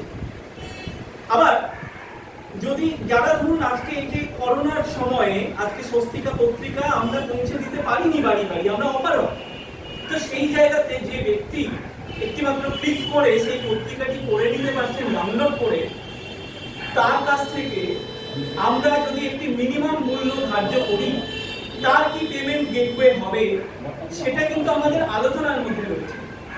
আরেকটি অংশ বলছেন যে না, স্বস্তিকার কাজ হচ্ছে প্রত্যেকের কাছে পৌঁছে দেয়া, আমরা ফ্রিতেই করব। তো আমরা কিন্তু প্রত্যেকের মতাদর্শ, প্রত্যেকের মতবাদ, তার মাধ্যমে অর্থাৎ থিসিস এবং অ্যান্টিথিসিস, তার মধ্যে থেকে নিশ্চয়ই আমাদের সিনথেসিস উঠে আসবে। আজকে ভারতবর্ষের বাইরে অনেক বন্ধু রয়েছেন, তারা স্বস্তিকাকে বা স্বস্তিকা ডিজিটালকে যদি সাহায্য করেন, আজ পর্যন্ত এখনো অবধি স্বস্তিকা ডিজিটাল ভারতবর্ষে এবং ভারতের বাইরে থেকে কোনো ব্যক্তি বা কোনো সংস্থার কাছ থেকে একটি টাকাও আমরা কিন্তু নিইনি। আমাদের কিন্তু দেশের প্রতি এটাই কন্ট্রিবিউশন। কিন্তু সব জায়গাতে অবশ্যই একটা আধুনিকতা বা বাণিজ্যিক দিক তো থাকতে পারে, থাকা উচিত, সে ব্যাপারে আলোচনা চলছে। এবং যারা আমাদের বিদেশের বন্ধুরা রয়েছেন, আজকে আমাদের যারা অভিভাবক রয়েছেন তারাও বলছেন যে স্বস্তিকা ডিজিটাল এত কাজ করছে, আপনারা কেন অর্থনৈতিক দিকটা ভাবছেন না? তো সবটা আলোচনার মধ্যে রয়েছে। আর একটু আগে ওনার পিতার কথা বলা হচ্ছিল, শ্রী প্রদীপ ঘোষ, আমরা তার সুযোগ্য পুত্রকেও আমাদের মধ্যে পেয়েছি। এবং ওনার আজকে দুটো বই, খুব বিখ্যাত দুটো বই, আজকে যারা বেস্ট কমেন্ট করেছেন এবং যারা লাকি ড্র উইনার তাদের হাতে উনি নিজের হাতে তুলে দেবেন। উনি স্বদেশী জাগরণ মঞ্চের পক্ষ থেকে ওনাদের যে প্রান্ত বৈঠক আছে তাতে ওনাকে বেরিয়ে যেতে হবে বলে আবার আরেকবার আপনাদের কাছে মার্জনা চেয়ে নিচ্ছি। এবং উনি এবং স্বদেশী জাগরণ মঞ্চ আমাকে ব্যক্তিগতভাবে বলেছিলেন তাদের প্রধান অতিথি হওয়ার জন্য ওনাদের এই প্রান্ত বৈঠকে। আমি স্বদেশী জাগরণ মঞ্চ এবং শ্রী অমলাক বাবুর কাছেও মার্জনা ক্ষমা চেয়ে নিচ্ছি যে স্বস্তিকা ডিজিটালের কিছু ব্যস্ততাপূর্ণ কাজের জন্য আমি আপনাদের অনুরোধের মর্যাদা রাখতে পারিনি, তার জন্য আমি ক্ষমা চাইছি। আপনি আপনার নিজের হাতে যদি ওই দুজন উইনারকে আপনি পুরস্কৃত করে তারপরে আপনি তাদের ধন্যবাদ।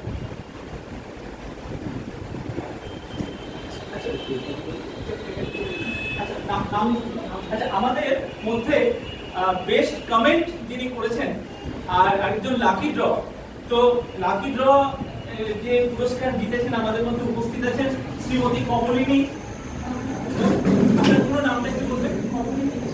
শ্রীমতী কমলিনী বিশ্বাস, ওনাকে অনুরোধ করছি আপনি এখানে আসুন। আর আমাদের মধ্যে বেস্ট কমেন্ট উইনার যিনি রয়েছেন, ম্যাডাম আপনার নামটা একটু পুরোটা বলবেন? শ্রীমতী মৌটুসী চৌধুরী, আপনাকে অনুরোধ আপনি একটু আসুন। আমার ওই লাল ব্যাগ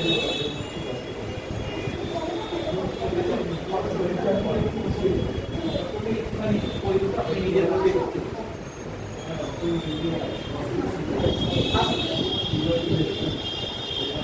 আমাদের লাকি ড্র উইনার বিশিষ্ট লেখকের কাছ থেকে আমরা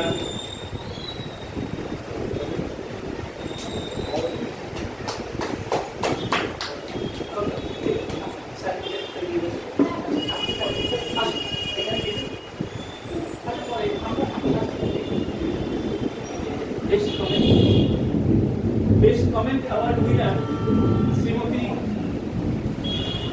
মৌটুসী চৌধুরী, উনি আমাদের শাস্ত্রারকে শ্রেষ্ঠ কমেন্ট করেছেন। ঠিক আছে, আচ্ছা ওনার প্রাইসটা দিয়ে দাও, বেরিয়ে যাবে। উনি আমাদের শাস্ত্রারকে বিজিত দলের সদস্য। আমি মাননীয় তথাগত বাবুকে অনুরোধ করবো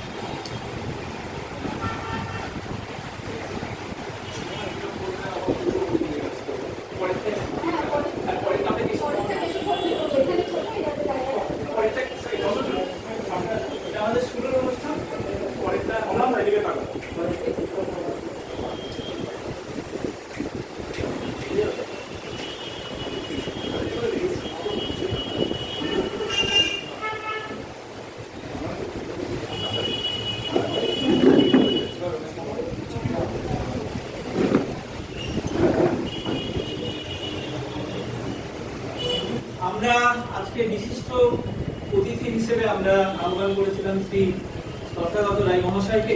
তো ওনার বক্তব্য আমরা শুনবো এবং স্বস্তিকা ডিজিটালের পক্ষ থেকে আজকে যে শ্রীমতী অনামিকা দে বলছিলেন আমাদের আগামী দুর্গাপুজোর সময় কিছু কর্মসূচির কথা, এবং তার সাথে সংযোজন করছি আমরা কিন্তু ব্লাড ব্যাংকের আজকের এই করোনার সময় আপনারা জানেন রক্ত কতটা মহার্ঘ।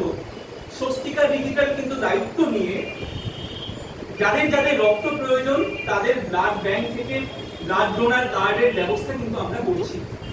এবং তথাগত বাবু বা আরো যারা আমাদের সাউথে যে স্বস্তিকা ডিজিটালের অফিস রয়েছে, যেখানে আমাদের রেকর্ডিং স্টুডিও রয়েছে, আগামী দিনে কিন্তু আমরা এই স্বস্তিকার মধ্যে আমাদের নিজের ঘরটি কার্য করা হয়েছে, তাকে আমরা মেরামত করে আগামী দিনে এখানেও একটি আমরা রেকর্ডিং স্টুডিওর ব্যবস্থা করতে চলেছি এই বলে।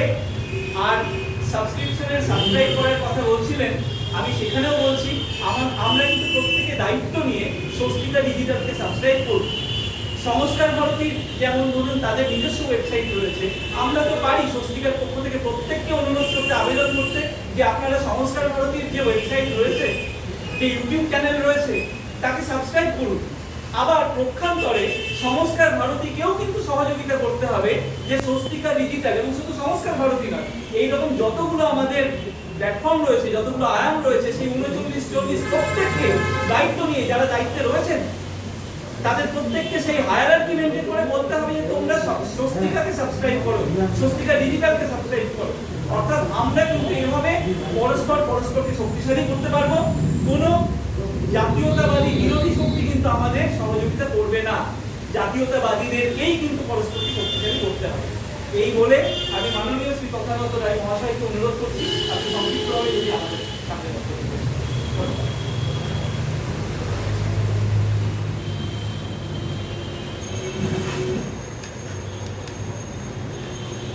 আমার সামনে গুণীজন মহর্ষজন যারা বসে আছেন সকলকে নমস্কার। অবশ্যই সংক্ষিপ্ত বক্তব্য, কারণ অনেক দেরি হয়ে গেছে, আপনারা অনেকেই হয়তো অধৈর্য হয়ে পড়েছেন। গোটা কত কথা বলি।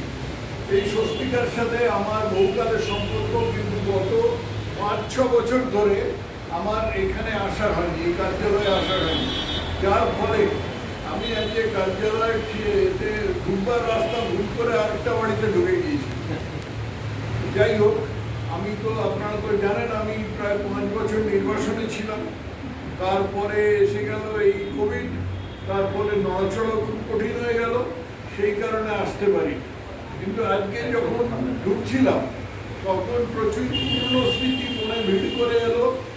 নিচে যে ঘরটা ছিল ওখানে আমাদের সুধাময়দা বসতেন, যাকে নৃশংসভাবে হত্যা করা হয়েছে ত্রিপুরায়। আমাকে রামলালজি বলেছিলেন যদি ওর মৃতদেহ খুঁজে পাওয়া যায়, কিন্তু যায়নি, সম্ভবত বাংলাদেশের পাথরটা চট্টগ্রামে হত্যা করা হয়েছে। আরও ছিলেন ওপরে ভবেন্দুদা ছিলেন, এখানে টেবিলের ওপরেই শুতেন। আর কালী পুজোর দিন কালী পুজো করতেন, তারপরে খুব ভোজ হতো, সেগুলো সব এই শৈলীতে কোভিড এসে আমাদের সেগুলো সব নষ্ট করে দিয়েছে। আশা করি কোনোদিন কোভিড বিদায় হবে এবং কালী পুজোর দিন আমাদের ভালো ভোজ হবে। আজকে আমি গোটা কথা বলতে চাই, সেটা হচ্ছে আমার সাংবাদিকগুলোর সাথে যেটুকু সম্পর্ক আছে, বাংলা সাংবাদিক এবং অন্যান্য ভাষার সাংবাদিক, তার থেকে আমার মনে হয়েছে যে ওরা বিশ্বাস করে যে প্রিন্ট মিডিয়ার দিন প্রায় শেষ হয়ে এসেছে। প্রিন্ট মিডিয়া এখন আস্তে আস্তে খুব জনপ্রিয়তা হারাচ্ছে এবং টিভি পর্যন্ত জনপ্রিয়তা হারাচ্ছে।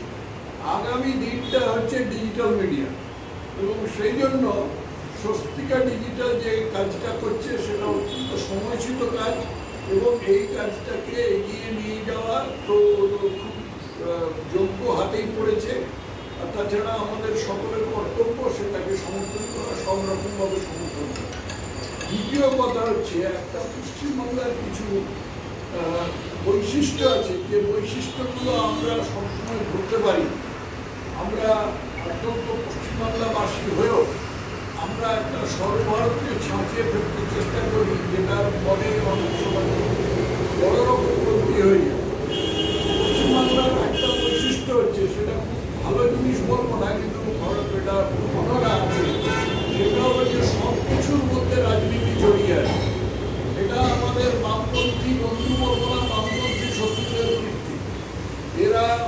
1930-এর দশক থেকে যখন পশ্চিমবঙ্গে যুক্তবঙ্গে প্রধান রাজনৈতিক দল ছিল কংগ্রেস এবং মুসলিম লীগ, সেই সময় এই কংগ্রেসের সমর্থন ছিল বা পেছনে ছিল বাঙালি হিন্দুদের, আর মুসলিম লীগের পেছনে ছিল বাঙালি মুসলমানদের। এদের যে সাংস্কৃতিক এবং সাহিত্যিক যে ক্ষেত্রটা, এটা কংগ্রেস সম্পূর্ণভাবে ছেড়ে দিয়েছিল। এই ব্যাপারের মধ্যে জিনিসটার মধ্যে কখনো যায়নি, এবং তার ফলে ওই জায়গাটাতে ঢুকে গেছিল বামপন্থীরা, এবং বামপন্থীরা সেখানে ঢুকে গিয়ে এমন একটা মানসিকতা ধীরে ধীরে ধীরে ধীরে বাঙালির মধ্যে তৈরি করেছে যে আমাদের কিছু কিছু ব্যাপারে ধারণা, কিছু কিছু ব্যাপারে মূল্যবোধ, এগুলো বদলে গেছে এবং এগুলো সব রাজনীতির সাথে ওতপ্রোত হয়ে গেছে। সেই জন্য আজকে আমরা আমাদের আগামী দিনের চেষ্টা থাকবে রাজনীতি থেকে এটাকে বিচ্ছিন্ন করা, কিন্তু বর্তমানে এই সত্যটাকে আমরা মিশ্রিত হতে পারি না। সেই জন্য আমরা যাই করি না কেন তার মধ্যে রাজনৈতিক ব্যাপারটাকে রাখতে হবে। আমরা এমন বলতে পারি না আজকের বাস্তব পরিস্থিতি জেনে না ও রাজনীতির মধ্যে এরকম বলা যাবে না, কারণ পশ্চিমবঙ্গের সমস্ত কিছুর মধ্যেই রাজনীতি জড়িয়ে আছে। একটা অর্থনীতির সাথে মধ্যে রাজনীতি জড়িয়ে আছে, শিক্ষানীতির সাথে রাজনীতি জড়িয়ে আছে, সাধারণ প্রশাসনের মধ্যে রাজনীতি জড়িয়ে আছে, হাঁস মুরগি পালনের মধ্যেও রাজনীতি জড়িয়ে আছে, বাস্তবিক জড়িয়ে আছে। সেই জন্য রাজনীতি কোনো ক্রমে ছাড়া যাবে না, এবং যে কোনো মাধ্যমই আমরা চর্চা করি না কেন, যে কোনো ক্ষেত্রেই আমরা কাজ করি না কেন, আমাদের এত বিবিধ ক্ষেত্র আছে, যে কোনো ক্ষেত্রেই আমরা কাজ করি না কেন তার কিন্তু রাজনৈতিক দৃষ্টিকোণটাকে কিন্তু ভুলে যাওয়া যাবে না। যখন আমরা সফল কাম হব, যখন রাজনীতিকে আমরা জীবন থেকে বিচ্ছিন্ন করতে পারবো, অন্য সমস্ত রাজনীতি যেরকম আছে, আমি একটা উদাহরণ এক্ষুনি দেবো, অন্য সমস্ত রাজনীতি যেরকম আছে, তখন আমরা রাজনীতি নিয়ে মাথা ঘামাবো না, কিন্তু এখন মাথা ঘামাবো না। একটা ছোট্ট উদাহরণ দিলে আপনারা বুঝতে পারবেন। আমার কন্যারা দুজনেই অবাঙালি বিয়ে করেছে, আমাদের তাতে কোনো আপত্তি ছিল না, আমি খালি বলেছিলাম বাবারা হিন্দু বিয়ে করেছে, তারা হিন্দু বিয়ে করেছে। আমার বড় জামাইটি কর্ণাটিকা অর্থাৎ কর্ণাটকের লোক, ছোট জামাই মহারাষ্ট্র। তো আমি ভেবেছিলাম মহারাষ্ট্রে যখন তখন নিশ্চয়ই সাংসদ হবে, কিন্তু তা হয়নি। যাই হোক, সব তো হয় না, আমার গুরু দেশের লোক যাচ্ছে আর সম্পর্কী হলো। তো আমার এই যে আমার বেয়ান আছে কর্ণাটিকা, তাকে আমি একবার বলছিলাম কর্ণাটকে যখন আমাদের সরকার এলো, তখন আমি বলেছিলাম যে এখানে যে কর্ণাটকে যে ভারতীয় জনতা পার্টির যে সংগঠন আছে তার সাথে আমার প্রচুর চেনাশোনা আছে, তা আপনার কোনো দরকার হলে বলুন। তিনি একটু আশ্চর্য হয়ে গেলেন, তিনি বললেন আমার আবার সংগঠনের সাথে রাজনীতির সাথে কি দরকার হবে না। তার কারণ হচ্ছে ওই সমস্ত জায়গায় ওখানে সাধারণ মানুষ রাজনীতি নিয়ে মাথা ঘামায়, কিন্তু এখানে মানুষ 24 ঘন্টা রাজনীতি নিয়ে মাথা ঘামায়। সেই জন্য রাজনৈতিক দৃষ্টিকোণটাকে ভুলতে চলবে না, সব কিছুর মধ্যে জড়িয়ে রাখতে হবে। স্বস্তিকার মধ্যেও থাকবে, সংস্কার ভারতীর মধ্যেও থাকবে, বিশ্ব হিন্দু পরিষদের মধ্যেও থাকবে, আর অন্য যে সমস্ত সাধারণ মানে জনসাধারণের প্রতিষ্ঠান আছে, যেমন নাকি অখিল ভারতীয় বিদ্যার্থী পরিষদ বা ভারতীয় মজদুর সংঘ, তার মধ্যে তো অবশ্যই থাকবে। সেই জন্য এই স্বস্তিকা ডিজিটাল এই রাজনৈতিক দৃষ্টিকোণটাকে মাথায় রাখতে হবে। আমি যখন একটা ব্যক্তিগত কথা বলি, আমি জীবনে যা লাভ করেছি, যেটুকু সম্মান আপনাদের কাছ থেকে পেয়েছি, সেটুকু পর আমার আমাকে দিয়েছে, তার প্রথম ধাপটা কিন্তু আমার হয়েছিল এই স্বস্তিকাতে। আমি তখন বিজেপিতে যোগদান করেছি 1990 সালে, এবং আমার এমনি সাধারণত স্বভাব হচ্ছে আমি যখন প্রথম কোনো সংস্থায় ঢুকি, তখন আমি খুব মাথা নিচু করে থাকি, যাকে বলে রোগ প্রোফাইল। এই ভুলটা অনেকে করে, প্রথম ঢুকে খুব একটা আমি হেনা আমি জানা এই সমস্ত পরিচয় দিতে আরম্ভ করি, তারপরে সত্যি সৃষ্টি হয়। আমি সেই ভুলটা করিনি, এবং তার ফলে আমি কিন্তু স্বাভাবিকভাবে আমাকে কেউ বার্তা দিচ্ছিল না, কিন্তু আমি তখন ভাবলাম যে স্বস্তিকা একটা জিনিস, স্বস্তিকায় তো আমি লিখতে পারি, আমি স্বস্তিকায় লিখতে আরম্ভ করলাম এবং স্বস্তিকায় লিখতে আরম্ভ করে আমি একটা পরিচিতি পেলাম। এর মধ্যে আমাদের কুরুক্ষেত্রের মধ্যে রাষ্ট্রীয় স্বয়ংসেবক সংঘের মধ্যে, যার ফলে পরবর্তীকালে আমার রাজনীতির ক্ষেত্রে সুবিধে হল এবং রাজনীতিতে আমি যে এত 30 বছর 31 বছর ধরে রাজনীতি করেছি, মাঝখানে 5টা বছর বাদ দিই নির্বাচন, তো এই 31 বছর ধরে রাজনীতি করেছি, তার মধ্যে আমি একটা দেখেছি যে সংগঠন একটা খুব বড় জায়গা অধিকার করে আছে, সেটা অবশ্যই থাকবে। আমি তো সংগঠন নই, কিন্তু চিন্তা অথবা লেখা জোগাড় এই সমস্ত জিনিস, এই জিনিসের জায়গাটা খুব সংক্ষিপ্ত, এই জিনিসের জায়গাটা নেই বললেই হয়। চিন্তা ভাবনা যেটা যে কোনো রাজনৈতিক দলের মধ্যে থাকা উচিত, সেটা আমরা করি না এবং না করার ফলে আমরা ভুগেছি। এই যদি আমরা একটা দলের যদি একটা মুখপত্র থাকতো, তাহলে সেই দলের মুখপত্রে আমরা মুখপত্রের মাধ্যমে আমরা নিজেদের মধ্যে মতামত বিনিময় করতে পারতাম। সেটা একটা চেষ্টা করা হয়েছিল জনবার্তা বলে একটা কাগজে, কিন্তু কেউ উৎসাহ নিল না। আমি যখন ছিলাম ওখানে তখন জনবার্তায় নিয়মিত লিখতাম, কিন্তু সেটা হলো না। তারপরে সেটা ব্যাপারটা ডুবে গেল। স্বস্তিকা যখন ট্যাবলয়েড আকারে বেরোতো, তখন আমি দলের একসময় সভাপতি ছিলাম। আমি বলতাম যে ট্যাবলয়েডের যেটা আছে সেটা দেয়ালে সেটে দাও, কিন্তু সেটাতেও কেউ উৎসাহ নেয়নি। আমি আর শেষ পর্যন্ত করে উঠতে পারিনি। আর তারপর তো চেয়ারটা বলতে গেল, তারপর থেকে বই আকারে হয়ে গেল। তো আমার মনে হয় যে যতদিন না ভারতীয় জনতা পার্টি একটা এবার করছে, যারা একটা নিজেদের একটা মুখপত্র তৈরি করছে, ততদিন স্বস্তিকাকে একটু প্রচ্ছন্নভাবে এই ভূমিকাটা পালন করে যেতে হবে, অন্তত খানিকটা আংশিকভাবে প্রচ্ছন্নভাবে এই ভূমিকাটা পালন করে যেতে হবে। এই বিষয়ে আমরা বামপন্থীদের কাছ থেকে শিক্ষা নিতে পারি, শত্রুর থেকে শিক্ষা নিতেই হয়। বামপন্থীরা দেখবেন ওরা কিন্তু ওদের যে পত্রিকা আছে, মুখপত্র আছে, তাকে অসম্ভব গুরুত্ব দেয় এবং ওদের যে সর্বোচ্চ পদাধিকারীরা অনেকেই আগে ওই পত্রিকার সম্পাদনার দায়িত্বে থেকেছে। তার কারণ বামপন্থীরা এই চিন্তা ভাবনাকে গুরুত্ব দেয়। আমরা যে চিন্তা ভাবনাকে গুরুত্ব দিই না, সেটার জন্য আমরা ভুগেছি। আমি আর এই বিষয়ে সরকার কিছু বলতে চাই না, কিন্তু এটা করা দরকার।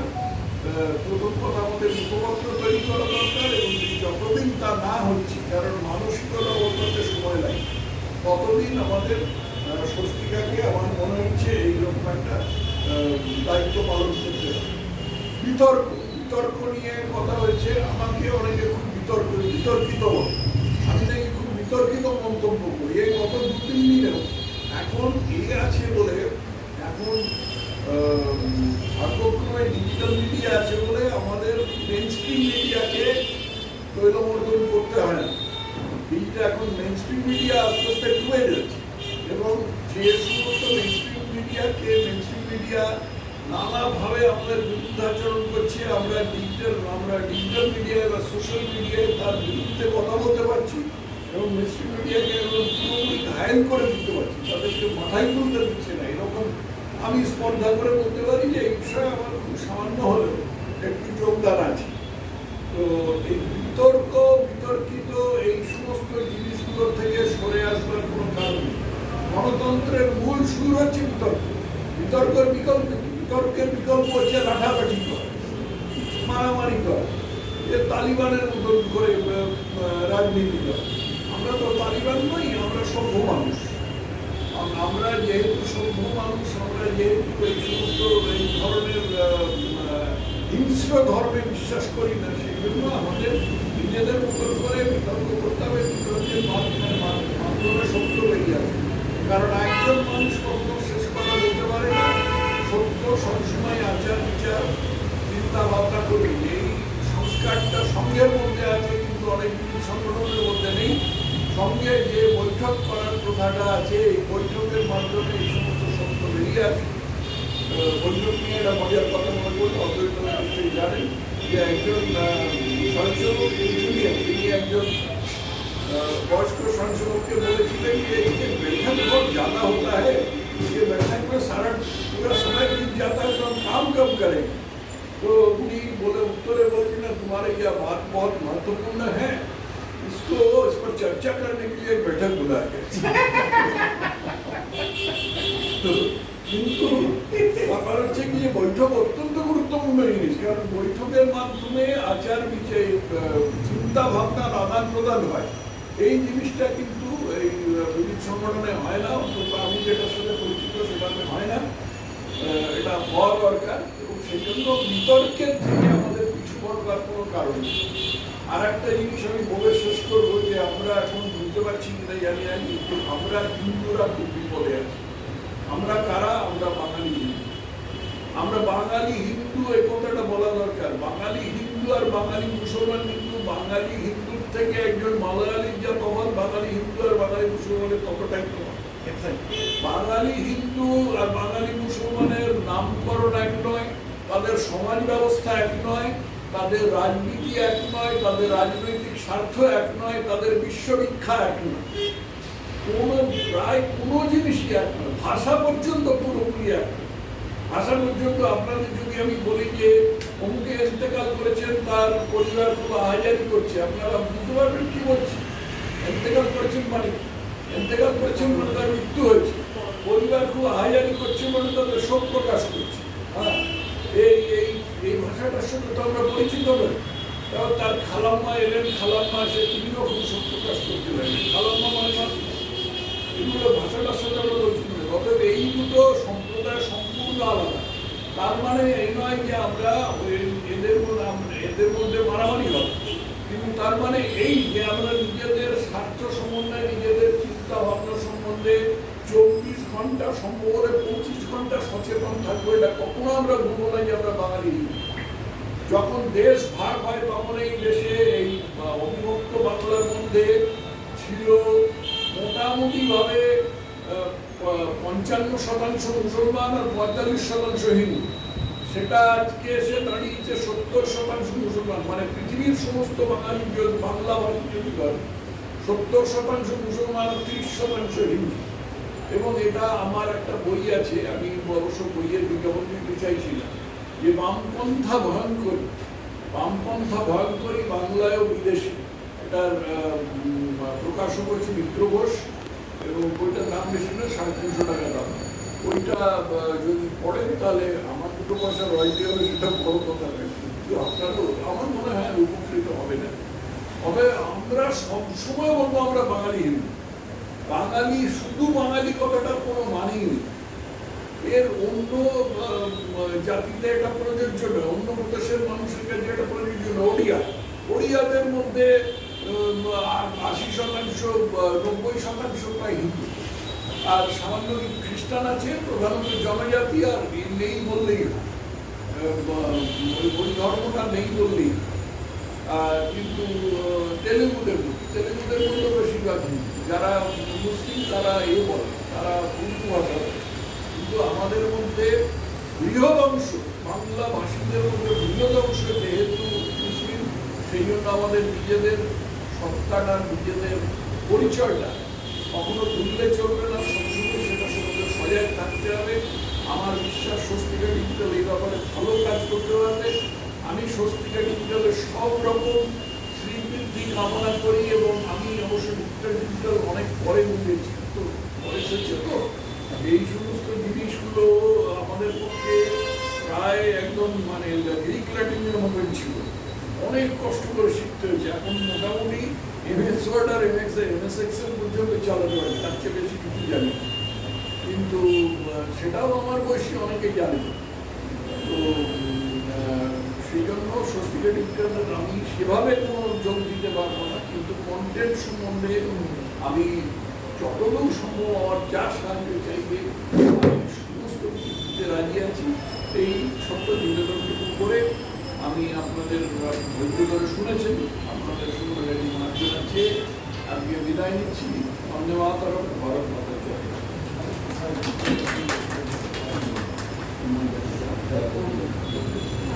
করতে তুমি বলার সম্মান দেবো শেষ করার সম্মান করবো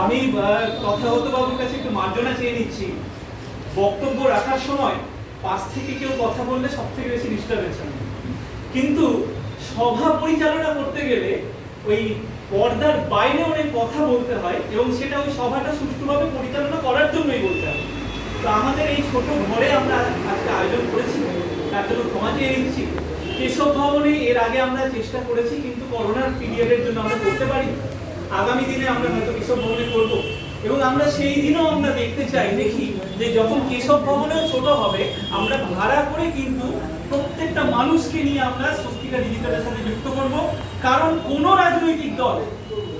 রাজনৈতিক দল এটা বলতে পারে না যে সনাতনী বাঙালি হিন্দু ভোট ব্যাংক তাদের আজকে আমরা বর্বরতার যুগে থাকি না আজকে যুক্তির সাথে যুক্তির যখন তর্ক হবে তখন মানুষকে মানুষের যুক্তিটা শুনতে হবে এবং তার পাল্টা আমরা কি বলবো তার জন্য কিন্তু আমাদেরকে যুক্তি দিয়েই লড়তে হবে ফলে বিজেপি টিএমসি সিপিএম কংগ্রেস নামগুলো উল্লেখ করতে চাই না আজকে যে জায়গায় এসে দাঁড়িয়েছে কিন্তু তবুও প্রত্যেকটা রাজনৈতিক দলে আমি বিশ্বাস করি শুভবুদ্ধি সম্পন্ন শিক্ষিত মানুষ রয়েছেন যাদেরকে শিক্ষার সাথে রাজনীতিটা করতে গেলে কিন্তু স্বস্তিকাকে করতে হবে এবং স্বস্তিকা ডিজিটালকে ফলো করতে হবে এই বলে আমি আমার আজকে বক্তব্য দান করতে আসিনি আমি অনুষ্ঠানে প্রত্যেককে আমার প্রণাম অভিনন্দন এবং শুভেচ্ছা জানাচ্ছি আগামী দিনে স্বস্তিকা এবং স্বস্তিকা ডিজিটালের শ্রীবৃদ্ধি হোক এই আশীর্বাদ আপনারা আমাদের করুন এইভাবেই স্বস্তিকা এবং স্বস্তিকা ডিজিটাল এগিয়ে যাবে প্রণাম নমস্কার ভারত মাতা কি জয় ভারত মাতা কি জয় আমি আমাদের মধ্যে উপস্থিত আছেন শ্রী মোহিত রায় মোহিত রায়কে পরিচয় দেওয়ার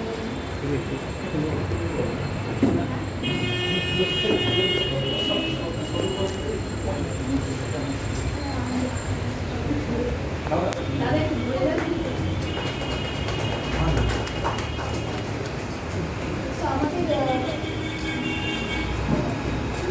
আমরা শ্রীমতী সুতপা করকে দেখে নেব উনিও আমাদের শাস্ত্রের সম্মানের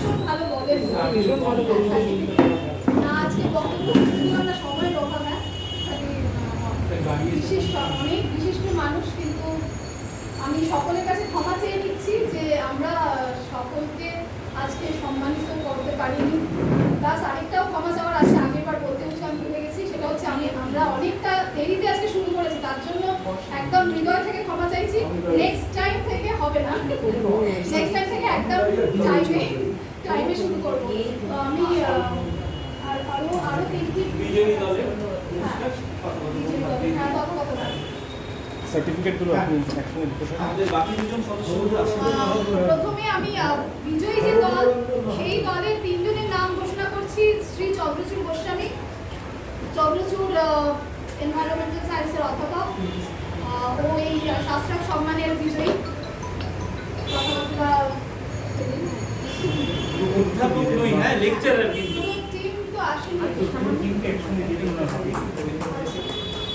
হ্যাঁ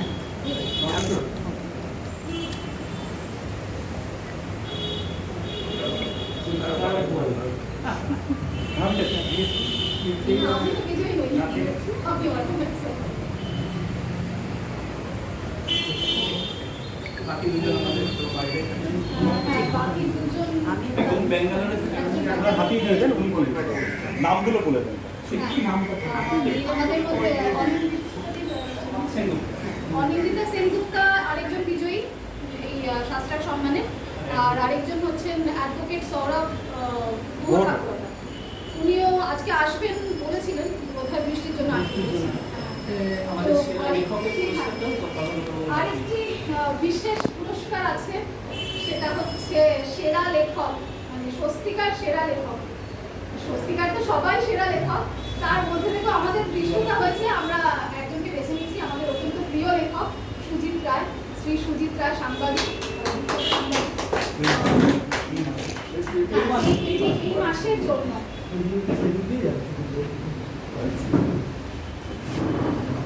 এই কলমগুলো এখন উঠে গেছে।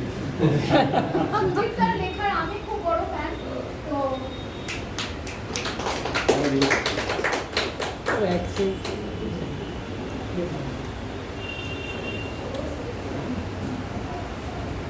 ক্যাশ প্রাইজ জিততে কি কর্নারটাতে নিতে পারবেন? না, আমি এক জিনিস একটু কথা বলছি। সেটা হচ্ছে যে আমার যে কোনো পুরস্কারই সবসময় খুব ভালো লাগে। প্রশংসা সবারই ভালো লাগে, আর না ভালো লাগে। বিশেষ করে তথাগতকার মানুষের মতো মানুষের কাছ থেকে কবিতার সামনে দাঁড়িয়ে বাবু বা তার সামনে থেকে এই পুরস্কারগুলো নেওয়ার মধ্যে ডেফিনেটলি আনন্দের ব্যাপার। কিন্তু আমি একটা জিনিস আগেও বলেছি, সুদেশদা নিশ্চয়ই মনে আছে, যে যেটা শরৎদার সঙ্গে এর আগে একদিন আলোচনা হয়েছিল, আমরা লিখতে গেলে কিন্তু কখনো কখনো মনে হয় যে স্বস্তিকার যে আদর্শ, স্বস্তিকার লেখার যে স্টাইল, স্বস্তিকার বানান যেগুলো আমরা সাধারণভাবে ফলো করে থাকি, সেগুলোর ক্ষেত্রে একটু স্পষ্ট আর একটু গাইডলাইন বোঝা দরকার। মানে আমরা যারা লিখি তাদেরও মাঝে মাঝে কিন্তু কনফিউশন তৈরি হয় যে খুব সাধারণ বাঙালি বানানটা, এটা নিয়ে কিন্তু অনেকের মধ্যে এখানে যারা লেখা এখানে সবাই আছেন, যে তাতেও কিন্তু অনেক সময় তাদের মধ্যেও কনফিউশন রয়েছে। এই ব্যাপারে যদি একটু আপনারা অ্যারেঞ্জ করেন, কিছু না 2 মাস অন্তর 3 মাস অন্তর একদিন অন্তত বসা, একটু গাইডলাইনটা পেলে আমাদের মতো মানুষের তারপর ধরুন আমরা এমন করতে পারি যে 3 মাসে আমার কতগুলো সংখ্যা বেরোবে, তার মধ্যে যে সবাই খুব ভালো লিখছি তা তো না, আমাদের দোষগুলো কোথায় আরও সেই জিনিসটাকে আরেকটু কি ভালো করা যেত, এগুলোও তো আমার মনে হয় যে কোনো পত্রিকার উন্নতিভাবে যেমন কর্পোরেট হাউসে যেভাবে করা হয় সেইভাবেও আমরা একটু চিন্তা ভাবনা করতে পারি। কারণ পৃথিবীটা কিন্তু আধুনিক, আমাদের কিন্তু লড়াই করেই বাঁচতে হবে। সব লেখকরা যতখানি পারা যায়।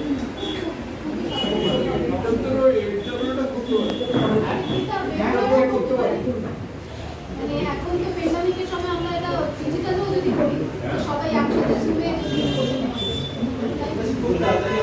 সত্য কথা 2-4টে মতামত জানানো যেতে পারে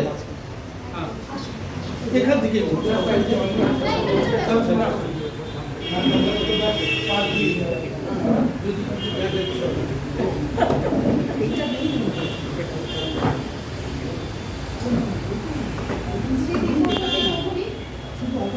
উনি আমাদের বৌদি প্রমুখ যারা আছে নিজেদের লোক আছে, না অনেকে আসবার এখানে যারা পণ্ডিত প্রবল ব্যক্তি আছেন, বিদ্যান ব্যক্তি আছেন, লেখক একজনই আছেন, তাদের চরণে আমার প্রণাম জানিয়ে দুটো কথা বলি। এখানে আজকে স্বস্তিকা ডিজিটালে উপস্থিত থাকলাম, শুনলাম, অভিজ্ঞতা থেকে অনুভবটা বেশি করে আমাদের সম্ভব নয়, কোনো অনুভব নেই। স্বস্তিকার সঙ্গে কিছুকাল পূর্বে বছর 3 এর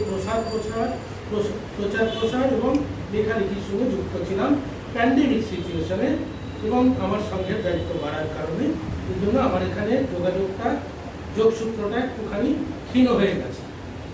তো সেই বিষয় থেকে যেটুকু আমি বুঝলাম যে আমি ওই কোনো বিষয় বলতে গেলে দুটো বিষয় বলি, একটা হচ্ছে কোনো বিষয়ের স্পষ্টীকরণ, দ্বিতীয়ত হচ্ছে সরলীকরণ, এই দুটোই বিষয় আছে, বিষয় ভাবনা। তো স্পষ্টীকরণ আমাদের এই ডিজিটালে আমার এসে যেটা মনে হলো তথাগত দায় যেটা বলে যে বিষয়টা হচ্ছে ডিজিটালের যুগ। প্রিন্ট মিডিয়া তার জৌলুস সামনে ফেলেছে, তার প্রাসঙ্গিকতা হারাচ্ছে। দ্বিতীয়ত হচ্ছে প্যান্ডেমিক সিচুয়েশনে আমরা লোকের কাছে পৌঁছতে পারছি না ডিজিটালে, তার জন্য আমরা ডিজিটালের যুগ। প্রচার প্রসারে কাজ করে আমার যেটুকু অনুভব হয়েছে, রাজনৈতিকভাবে বাধাটা আমাদের খুব বড় বাধা নয়। আমি বিভিন্ন জেলায় ঘুরেছি, সুখের দাস সঙ্গে ঘুরেছি, জয়রাম দাস সঙ্গে ঘুরেছি। রাজনৈতিক বাধাটা বড় বাধা। আমরা মানুষের কাছে পৌঁছতে পারি না, তার পিছনে একটাই কারণ আছে, এই পত্রিকাটা আমরা বাজারি পত্রিকা বা ব্যবসায়িক দৃষ্টিভঙ্গিতে চালাই।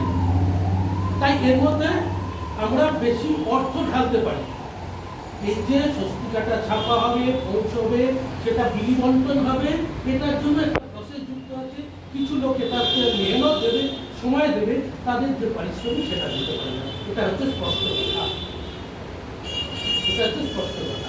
আমাদের একটা স্বস্তিকা বিলি করতে গেলে পরে বোধ হয় 2 টাকা করে বোধ হয় বিলি করা হয়, যেটা আজকের দিনে মূল্য, সেই জন্য আমরা করতে পারি না।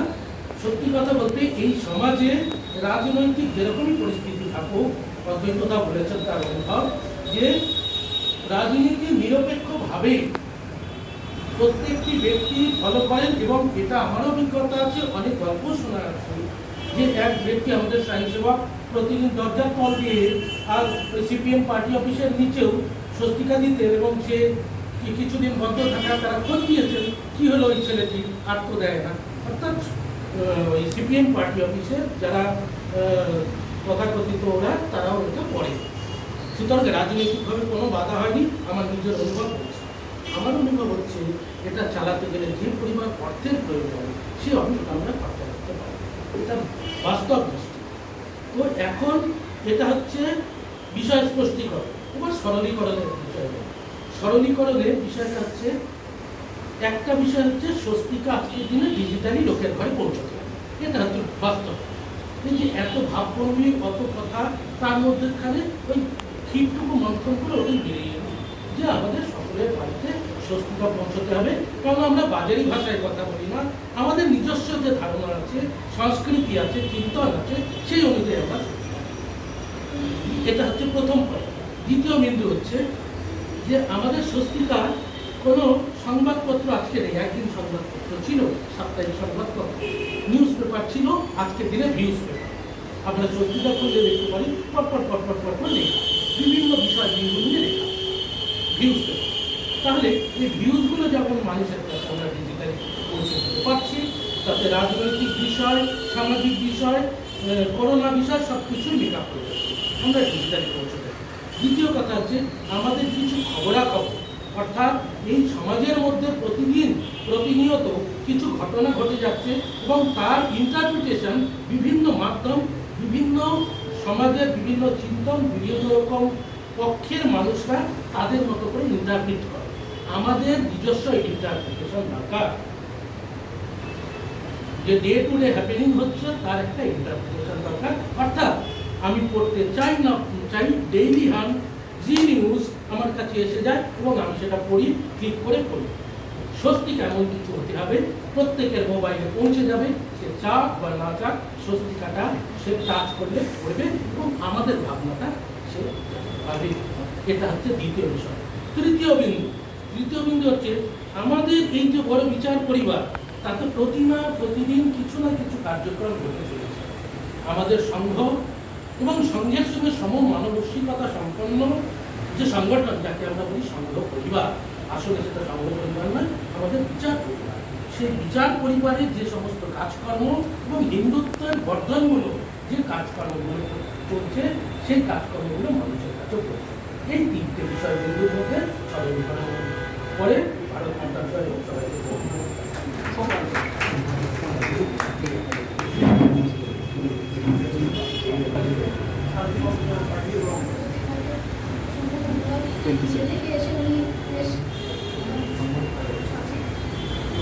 আসলে ওই ব্যবসায়ী জগতের লোক তো ব্যবসায়ী ভাষা পয়েন্টে